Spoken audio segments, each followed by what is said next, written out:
Hello the internet, my name is Wesley and this is episode 11 of putting together a DIY 3D printed analog modular synthesizer to donate to the Synth Library of Portland. We are coming up on, I believe, the penultimate module of this series, which is this bad boy right here, the Yusynth Quadrature LFO. I think this one is really interesting because it's essentially a single LFO, but there's 4 waveforms coming out of it.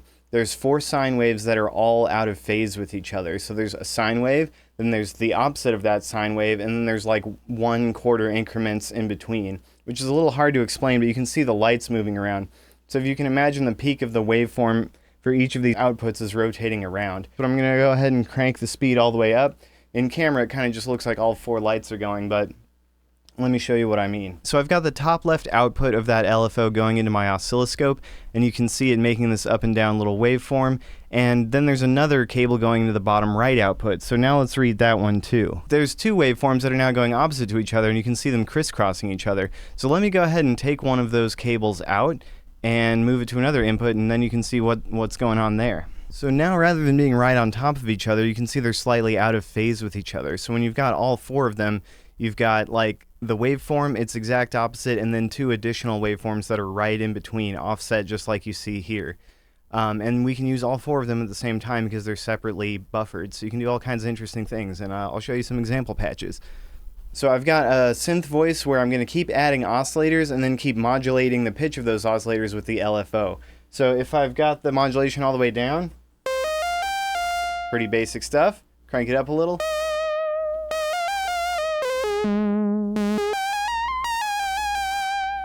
Great, sounds interesting, so let's go ahead and add another oscillator. With both oscillators in unison and no modulation, you can hear the tuning is pretty close. Now let's make them both wiggle. So now they're both getting modulated and they're wiggling in opposite directions.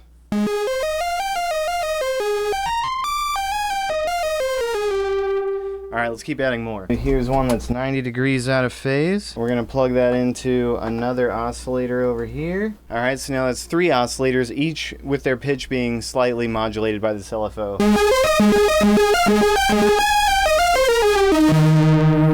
Wow, that already sounds pretty like ravey, but you know what?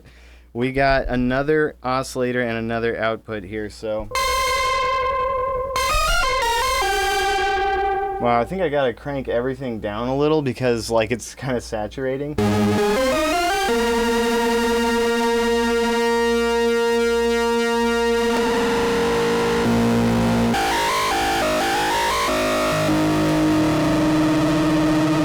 So with this knob here we can adjust the level of all 4 at once, so we don't have to adjust them all individually.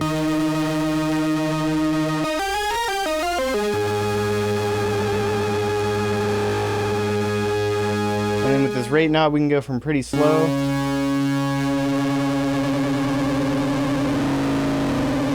to really damn fast.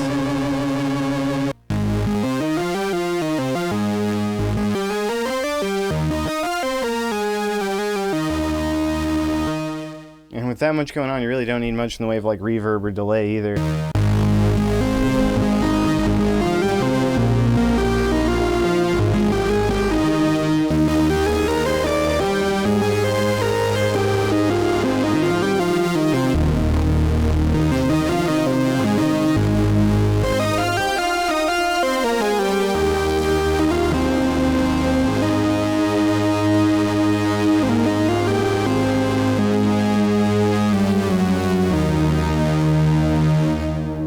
Okay, so a couple more quick things to show off. Number 1, this switch here will flip the direction. In a lot of patches you won't really be able to hear much, but there's certain situations where you might. The other thing I'd like to show you is this control voltage input. So right now I've got my modulation wheel connected to this wire, so when I roll it high, it outputs a higher voltage. So I'll just take the rate, crank it down a little, plug into this control voltage input.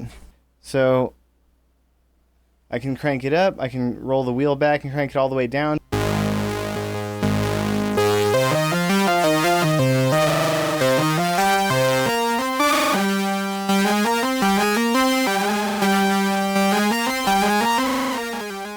I think there's a lot of other stuff you could do, like getting tremolo and vibrato kind of happening in phase with each other, and I just think there's There's definitely interesting things that could happen here, but I haven't explored everything by any means with this module. But I'm going to be including it in the donation synth for the Synth Library of Portland so that people can play with it and maybe find some new use for it that I've never thought of. I believe this is the second to last module. The last one I'm going to build is a MIDI to CV converter so that you can plug the synth into just about anything and control it. That one's going to take some elbow grease. I'm designing a custom PCB and I'm going to be writing some custom software to run on it as well, so it's going to be a bit of work. That one definitely won't happen in one day, but if you want to see it, subscribe and you can check it out as soon as I get to it, which will probably be a week or two. We'll see. Anyways, thanks a lot. I've been Wesley. Have a good one. Goodbye.